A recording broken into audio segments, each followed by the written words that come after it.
성탄이 다가오고 있습니다.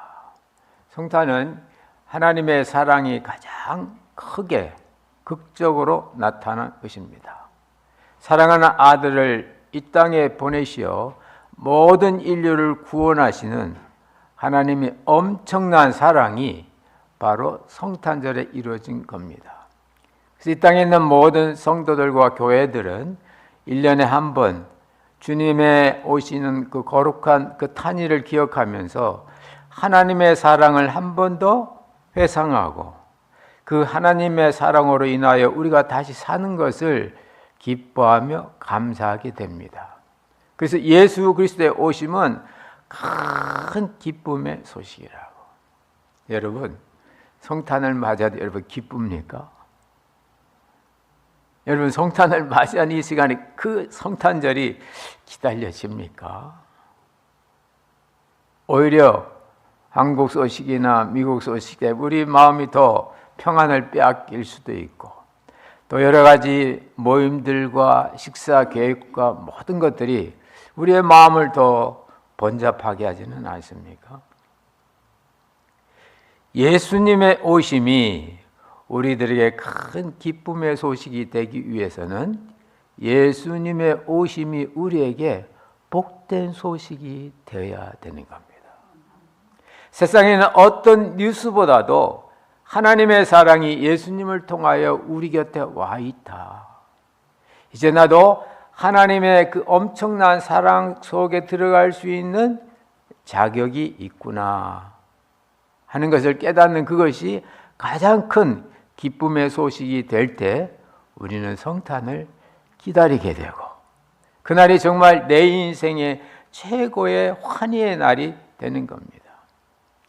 오늘 본문 말씀 첫 절에도 보면은 하나님의 아들 예수 그리스도의 복음이라고 그랬습니다. 복음.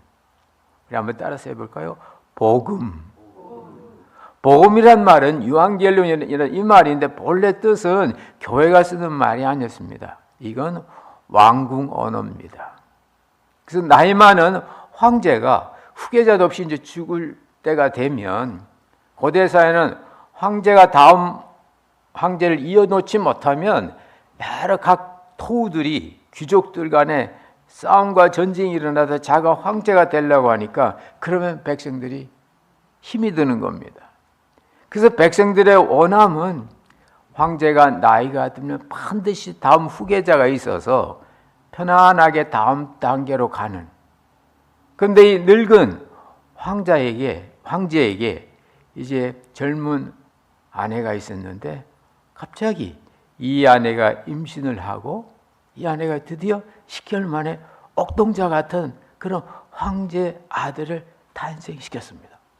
그때 그 이제 산파의 역할을 했던 그 궁중 의사가 그 아이를 이렇게 안고 황제한테 가서 여기에 좋은 게 있습니다. 유한겔리온 황제 폐하시오.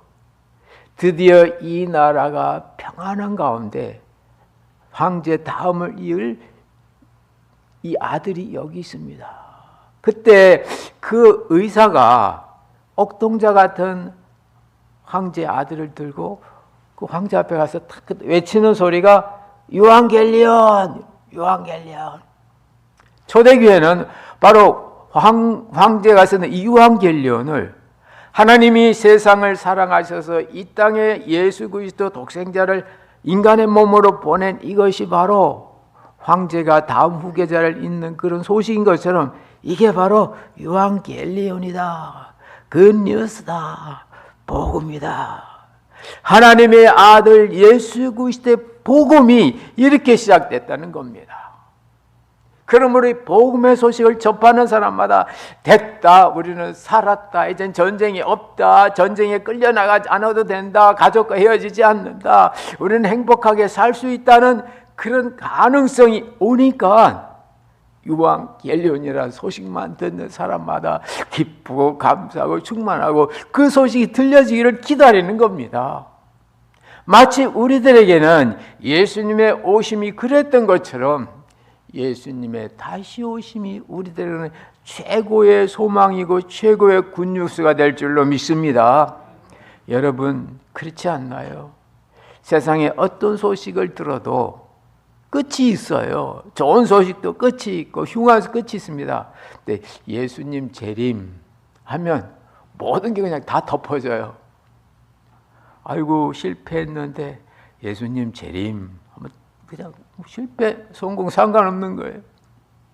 몸이 좀 불편하고 아파도 예수님 재림하시면 모든 병자들이 일어나고 모든 것이 풀리는데, 예수님 재림, 빚도 없어집니다. 예수님 재림하면 은행이 이게 작동이 안 돼서 여러분 혹시 은행 빚이 있어도 예수님 재림하면 그거 없어지는 거예요. 이 땅에는 모든 것, 바로 이 예수님의 재림이 우리들에게는 최고의 굿뉴스, 기다리는 복음이 될 줄로 믿습니다. 바로 이 예수 그리스도의 복음의 시작인데, 성경은 놀라웠게도 바로 예수님 탄생 기록이 있지 않고 세례 요한이라는 특이한 인물을 기록하고 있습니다. 오늘 본문 말씀은 바로 세례 요한이 오시는 예수님의 길을 예비한 그 내용입니다. 잘 아시는 것처럼 세례 요한은 예수님과 먼 친척입니다. 예수님보다 나이가 6개월 앞입니다. 모든 시대에 그렇습니다. 그런데 세례 요한은 제사장, 당시 귀족의 아들인가 하면 예수님은 천한 목수의 아들입니다. 세례 요한은 태어날 때부터 성령으로 충만했습니다. 오늘 성장을 보면 광야에서 자랐다 그랬습니다. 그리고 그의 삶의 모습을 뭘 먹는가, 뭘 입는가가 고대 사회의 그 사람의 그 모습입니다. 뭘 먹는가, 메뚜기하고 석청을 먹었다. 뭘 입는가, 약대토로를 입었다. 어이구, 메뚜기와 석청이면 석청 그 고급 꿀이네? 아닙니다. 고대 사회에서 자연에서 가공 없이 먹을 수 있는 이 메뚜기와 석청은 가난한 사람들의 최후 식사 방법입니다. 가난한 사람들은 자기 땅이 없기 때문에 지주로부터 땅을 이렇게 부여받아서 해서 농사지면 지주한테 얼마 주고 남은 자기 먹어요. 근데 만약 흉년이 들면 가난한 사람은 대책이 없습니다. 그때 그들은 산과 들에 가서 메뚜기와 석청을 먹었다 그럽니다. 요즘 우리말로 하면 구황식물이에요. 구황식물.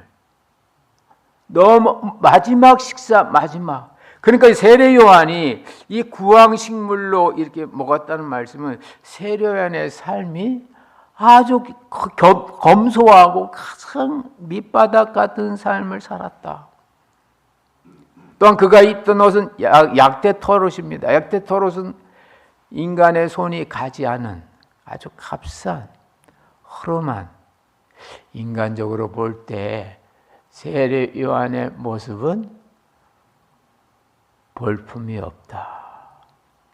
그런데도 오늘 보니까 유대에 있는 많은 사람들, 예루살렘 그 귀족들이 전부 와서 세례 요한 앞에 무릎을 꿇고 그에게 세례를 받았다는 겁니다.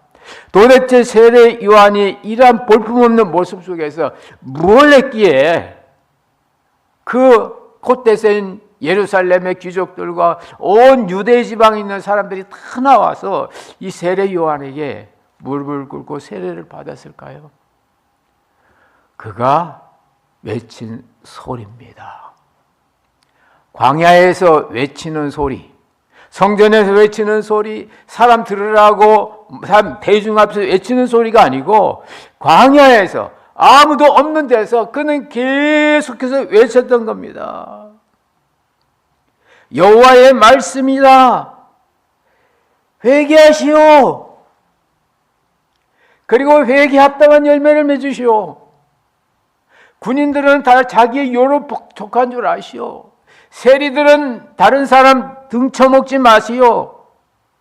사람이 없는데도 그 광야에서 계속 외치니까 그 소리가 광야를 벗어나서 드디어 도시에서, 성전에서 시장에서 먹고 사는 사람들 소리에 들린 겁니다. 그 소리는 그들의 신금을 울린 거예요. 회개하시오. 제대로 사시오. 하나님 바로 믿으시오. 거기에 신금이 울린 건 그들에게는 회개할 거리가 있었다 그 말입니다. 하나님 제대로 믿으시오. 그들은 하나님을 제대로 못 믿고 있었다는 겁니다. 세례요한 당시에도 수많은 제사장들과 수많은 백성들이 천천만만의 양을 제사 드리고 했지만은 다 하나님에 드리는 그런 제사가 아니었어요. 하나님께서는 세례 요한을 통하여 이미 예수님 오시기 전 700년 전에 이스라엘 통할 말씀을 이루는 겁니다. 외치는 자의 소리여 가로되 너희는 광야에서 여호와의 길을 예비하라. 사막에서 우리 하나님의 대로를 평탄케 하라. 하나님의 오시는 그 대로가 사막에 있다고, 광야에 있다고. 광야는 황량한 곳입니다. 사막은 물이 없는 건조한 곳입니다.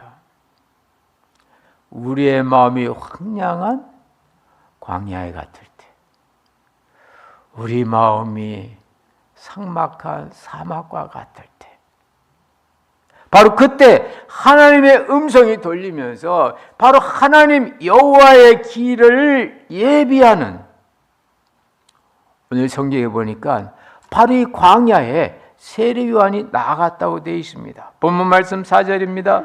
세례 요한이 광야에 이르러, 자기가 광야의 길을 택한 거예요. 그곳에서 그는 강하게 하나님의 메시지, 하늘의 메시지를 외친 겁니다. 왜요? 이렇게 메시지를 듣고 외치고 회개하고 그들의 심령이 깨끗한 심령이 됐을 때, 주님 오실 만한, 주님 모실 만한, 주님이 들어올 만한 내 마음 상태가 됐을 때, 그때말로 예수님의 오심이 우리들에게는 굿뉴스, 복음이 될 줄로 믿습니다. 이런 면에서 바로 세례 요한은 복음을 준비한 사람들입니다. 복음을 준비한 거예요. 하나님의 아들, 하나님의 아들의 복음을 만든 것이 아니라 그분이 들어올 수 있는 길을 만들어 놓은 겁니다.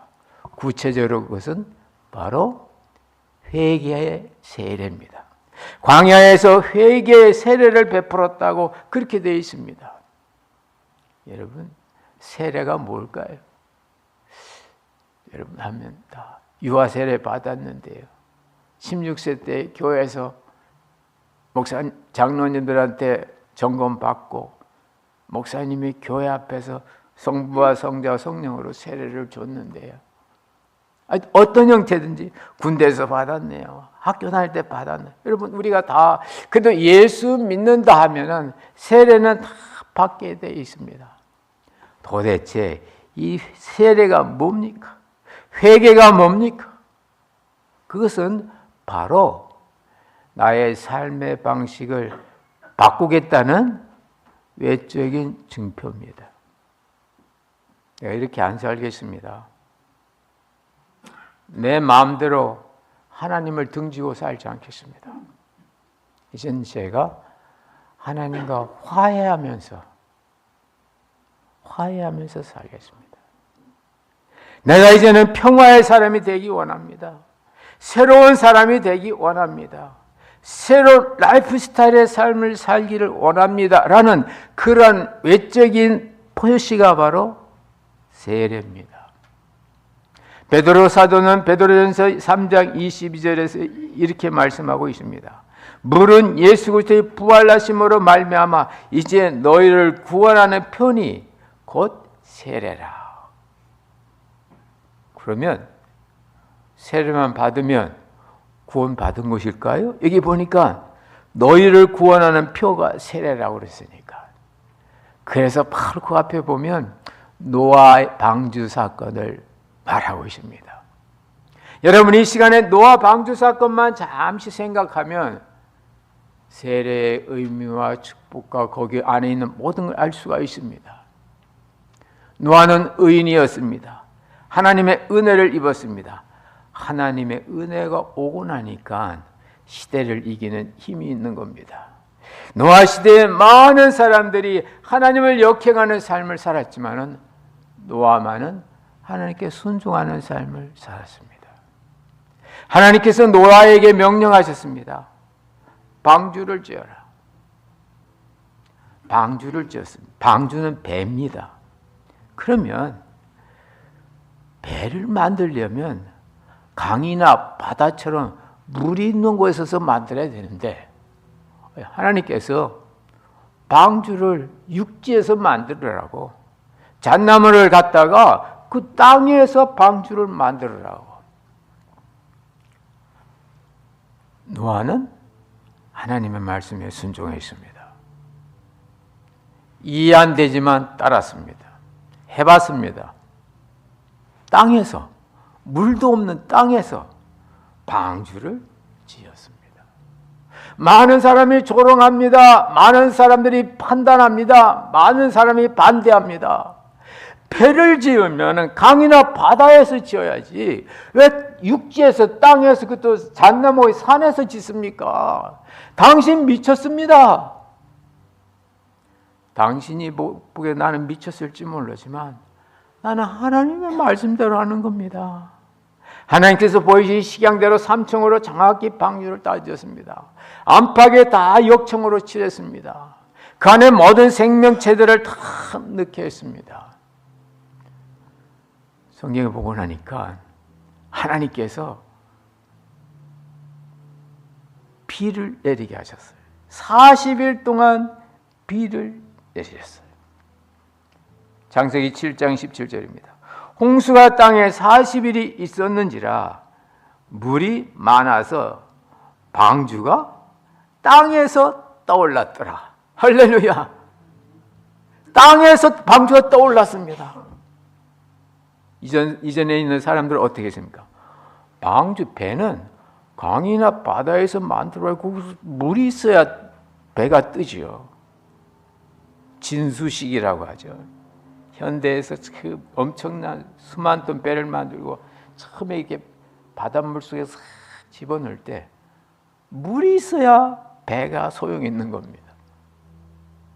그래서 모든 이 항만, 이 조선소는 바다하고 같이 있습니다.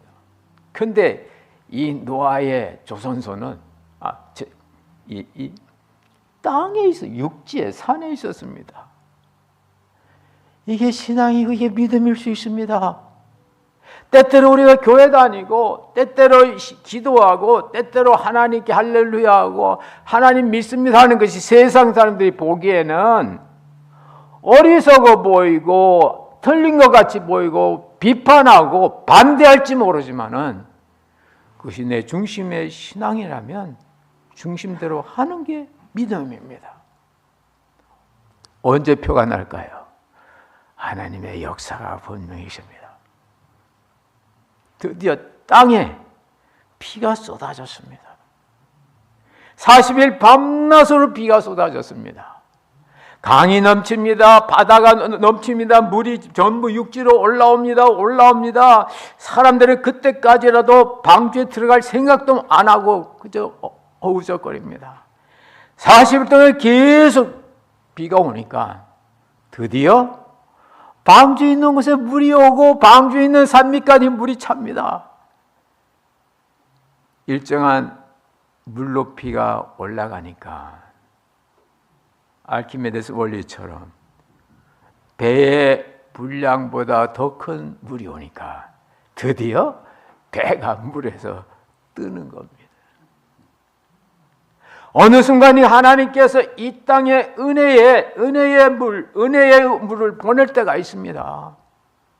세상들은 멸망하는 물이었지만 노아와 그 가족과 노아의 방주에 들어가는 모든 생명체는 구원하는 물이 될 줄로 믿습니다. 그래서 물이 구원하는 표입니다.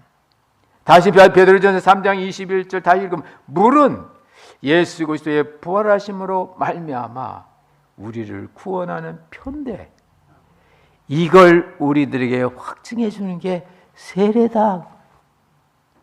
그러므로 세례는 보이는 증거요. 세례 안에 있는 우리의 믿음은 보이지 않는 증거인 줄로 믿습니다. 그래서 우리가 세례를 받는 겁니다. 그 겉으로는 물로 세례를 주지만은 그의 심령 속에는 성령의 역사가 있는 겁니다. 그래서 오늘 본문 말씀 끝절에 보면 나는 너에게 물로 세례를 주었거니와 내 뒤에 오시는 이는 성령으로 세례를 주신다고. 성령으로 세례를 주신다고.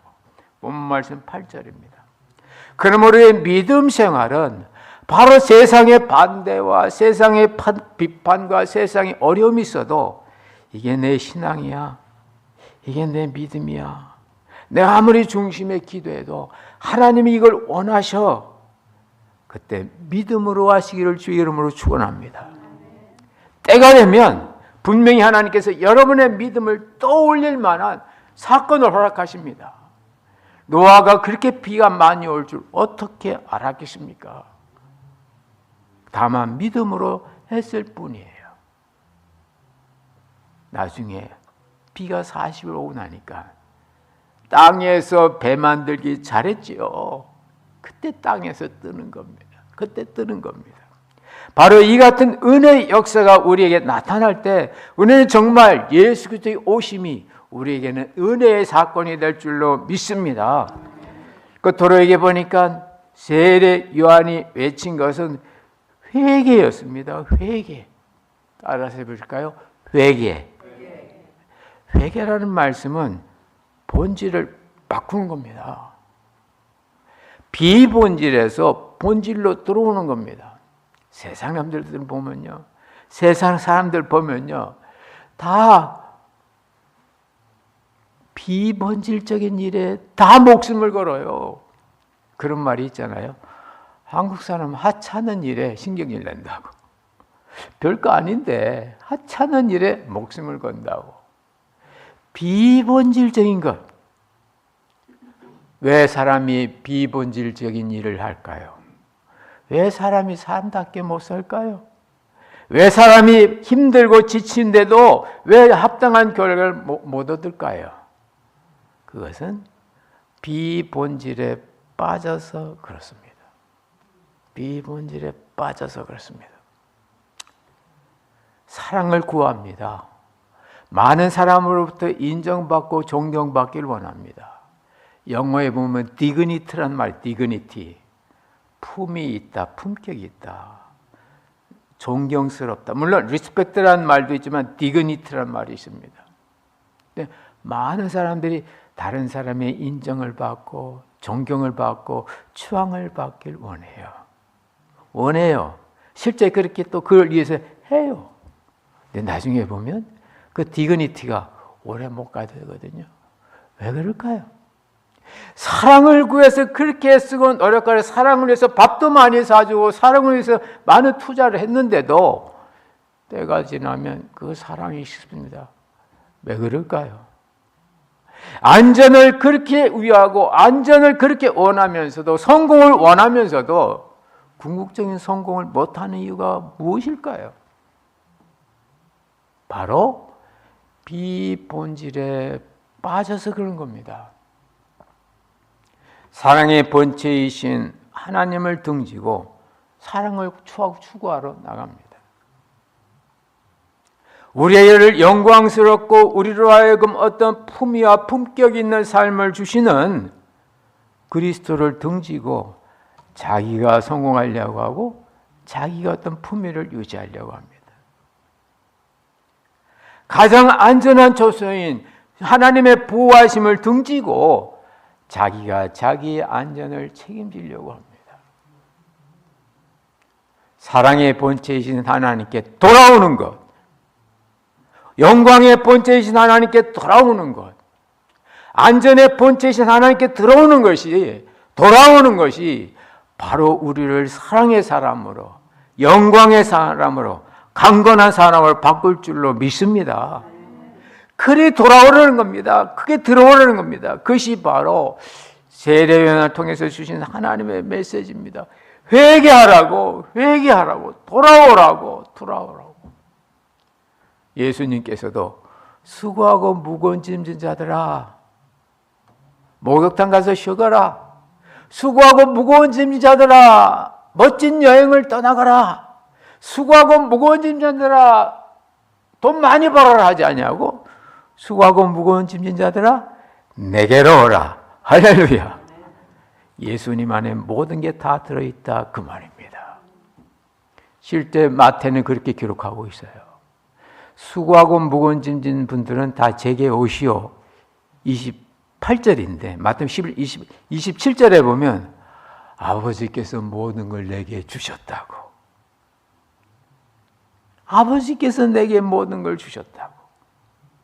저도 이 말씀 깨달은 지 얼마 안 됩니다. 새벽 기도 끝나고 성경을 읽고 있는데 갑자기 마태복음이 와서 가는데 전에 분명히 모든 걸 내게 주셨다는 그 말씀이 있었는데 저는 수고하고 무거운 짐진 자들아 내게로만 봤던 거예요. 하하, 내게 필요한 모든 것을 이미 2000년 전에 예수님께 주셨구나. 나의 영광, 나의 안전, 나의 강건함, 나의 영생 이런 걸 다 예수님께 주셨구나. 그러니까 예수님이 내게로 오라고 말씀하실 수 있었던 겁니다. 우리가 이 같은 신앙을 가질 때, 본질로 돌아올 때, 회개의 삶을 살 때 우리는 진정한 삶을 살 수가 있습니다. 그래서 예수님께서 요한계시록 3장에서 이렇게 말씀하십니다. 내가 문 밖에 서서 두드리느니 누구든지 문을 열면 내가 들어간다. 네가 나 들어오라는 거 아니야. 너는 문만 열면 돼요. 내가 너에게 들어간다. 그리고 나는 너와 더불어 너와 같이 먹고 너는 나와 더불어 먹는다. 나는 너와 같이 먹고 너는 나와 같이 먹는다. 요한계시록 3장 20절입니다. 바로 이것이 우리 인생의 행복하고 건강하고 이 땅에서 뿐만 아니라 영생의 삶을 누릴 수 있는 길인 겁니다. 예수님이 들어오셔서 예수님이 같이 우리와 함께 먹으셔야 됩니다. 어떤 일이 있을 때마다 예수님이 이 일을 원하실까? 예수님이 이거 잡수실 수 있을까? 예수님이라면 이거 하실까? 라고 생각해 보는 것이 참 신앙인 겁니다. 먹는 거 중요합니다, 여러분. 사람은 먹는 대로 살게 돼 있어요. 시간이 먹는 거 중요합니다. 하버드대에 수십 년 동안 두뇌만 연구한 두뇌 신경과학자가 있습니다. 크리스토퍼 팔마란 교수인데 이분이 최근에 브레인 에너지라는 책을 펴냈어요. 거기 보면 이분이 그 동부에 있는 그 정신병자들을 전부 조사했는데 이상하게 식사 잘하는 분들은 정신병이 적다는 겁니다. 식사를 잘못하는 사람 가운데 정신질환이 많다는 거예요. 그래서 그런 사람을 중심으로 해서 연구해 봤어요. 그래서 놀라운 걸 발견했는데 뭐냐면 우리 몸에 있는 모든 이 질환, 이 모든 그 질병은 통로가 같답니다. 같은 통로래요. 그분의 말로는 공통 경로라고, 공통 경로. 그래서 사람의 이 힘 가운데 신진대사 기능, 대사증후군이라는 게 있는데 이건 뭐냐면 대사라는 게 바꾸는 거잖아요. 그러니까 새 밥 먹고 내보내고 샘물 마시고 땀이 내보내고 대사증후군인데 대사증후군이 강한 분들은 정신병이 들어도 대사증후군이 강한 분들은 이 강한 그 파장이 이 정신병한테 가서 점점 준다는 거예요. 반대로 대사증후군이 약하면 이쪽에 있는 이 정신질환이 이게 강해가지고 전에는 건강할 때는 밥이 맛있었는데 정신질환이 오고 나니까 밥맛이 없는 거예요. 여러분 그렇지 않나요? 잠 잘 주무실 때는 아침밥이 맛있는데 며칠 동안 잠을 못 자면 밥이 맛이 없거든요. 의학계에서는 2주입니다. 2주. 2주 동안 계속 잠 못 자 그러면 전문가를 만나든지 어떤 필요한 약물 화학요법을 하라고 얘기합니다. 2달 지나면 중증으로 갈 수 있는 길이 열고 2년 지나면 평범한 사람이 폐인이 된다고 그렇게 나와 있습니다. 이게 왜냐? 이 정신질환의 강한 어떤 그 병인자가 통로가 같으니까 전에는 이 신진대사 기능이 좋을 때니 강한 게 와서 이 정신질환을 이렇게 꼭 붙잡고 있어서 정상인처럼 됐는데 반대로 이게 약하니까 이게 강해져 가지고 잠 못 자서 밥맛이 없어진다 그 말입니다. 전에는 밥이 맛있어서 잠을 잘 잤는데 반대가 됐다 그 말입니다. 제가 한 얘기 아니고 평생 동안 두뇌를 연구한 그 어느 의과대학 교수의 그 결론입니다. 여러분, 먹는 게 이렇게 중요합니다. 예외도 중요하지만 친교 시간에 옆에 분하고 같이 즐겁게 대화하고 맛있게 먹고 꼭 고단히 영양이 있어서 맛있는 게 아니고 같이 먹으니까 믿음으로 먹으니까 즐거운 거예요. 그렇게 하다 보면 우리 사람 속에 이 공통 경로를 통하여 건강한 삶을 누릴 수 있다는 것이 어떤 세상에서 요구하는 겁니다.